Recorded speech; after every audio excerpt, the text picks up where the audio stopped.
Assalamualaikum warahmatullahi wabarakatuh. Kami dari kelompok 4 yang beranggotakan Siska Dwi Puspita, Putri Tasya Sona, Iin Septiani, Nuriski Ananda, Ria Aprianti, dan Nurliana.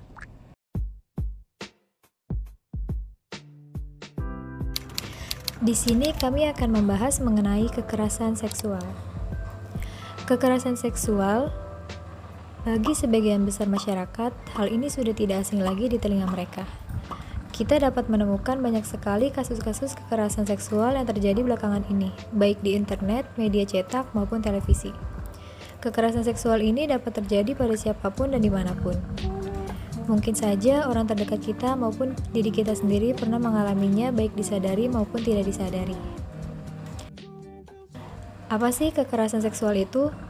Kekerasan seksual adalah setiap perbuatan merendahkan, menghina, menyerang, atau tindakan lainnya terhadap tubuh yang terkait dengan nafsu perkelaminan, hasrat seksual seseorang, atau fungsi reproduksi secara paksa.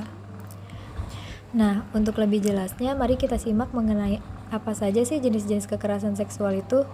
Yang pertama adalah kekerasan seksual secara verbal. Jenis kekerasan seksual ini biasanya berupa kata-kata pujian, candaan, atau rayuan berkaitan dengan tubuh seseorang, misalnya seperti sebutan seksi dan montok. Meskipun terkesan remeh dan biasa, namun hal tersebut dapat menyebabkan rasa tidak nyaman, serta menyinggung perasaan orang tersebut. Yang kedua adalah kekerasan seksual secara nonverbal.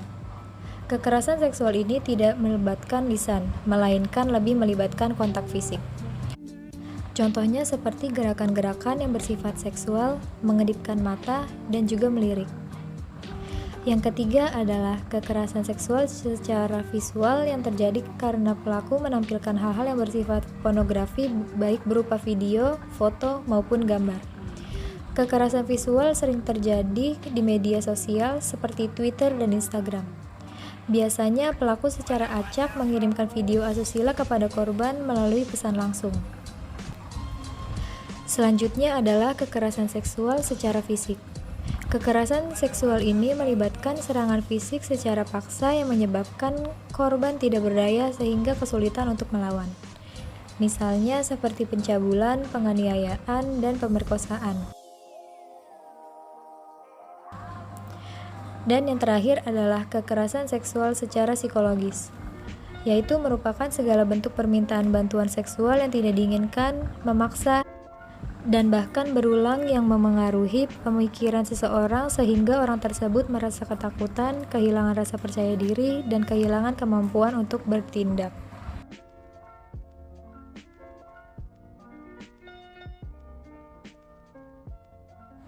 Lalu, apa sajakah dampaknya?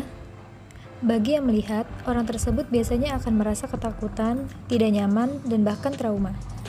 Bagi pelaku, biasanya akan mendapat sanksi berupa teguran dari pihak keluarga, hingga berurusan dengan pihak berwajib dan akhirnya akan mendapatkan hukuman penjara.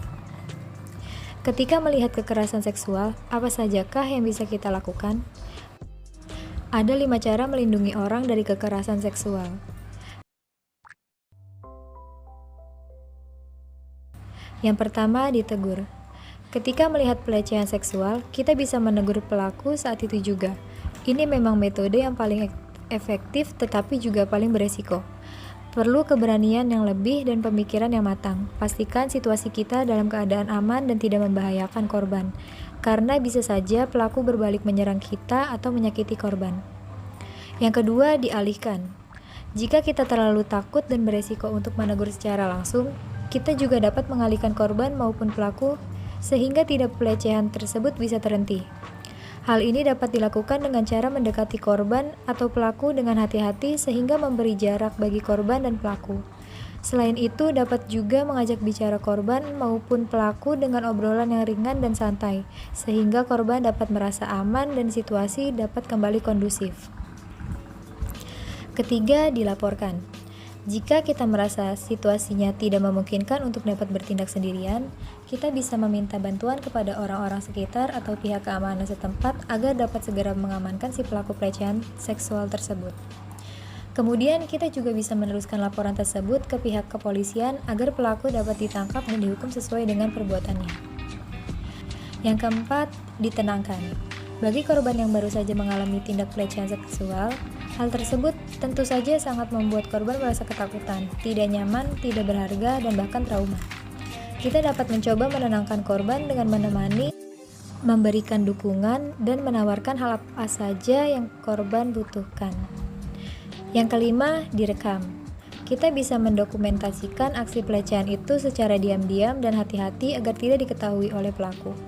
Dokumentasi tersebut dilakukan agar korban memiliki bukti yang kuat ketika ingin melaporkan kejadian itu ke pihak kepolisian dan menindak pelaku secara hukum. Jadi, apakah faktor penyebab terjadi kekerasan seksual? Yang pertama adalah faktor ekonomi.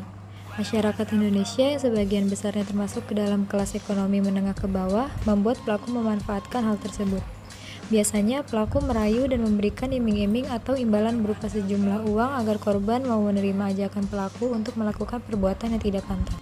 Selanjutnya adalah faktor orang tua. Kelalaian orang tua yang kurang memperhatikan tumbuh kembang anak, pergaulan anak, dan pola asuh yang tidak tepat dapat meningkatkan risiko anak menjadi korban pelecehan seksual atau bahkan menjadi pelakunya. Hal tersebut biasanya terjadi karena orang tua sibuk dengan urusan pekerjaannya sehingga anak merasa tidak diberikan kasih sayang yang cukup. Yang terakhir adalah faktor rendahnya moralitas dan mentalitas pelaku. Moralitas dan mentalitas yang rendah tersebut membuat pelaku tidak dapat mengontrol nafsu dan perilakunya. Dampak kekerasan seksual bagi korban berupa depresi, PTSD, gangguan kecemasan, gangguan makan, hingga RTS. Sekian presentasi dari kelompok kami. Semoga informasi yang disampaikan bisa menambah wawasan dan memberikan pengetahuan yang bermanfaat bagi kita semua.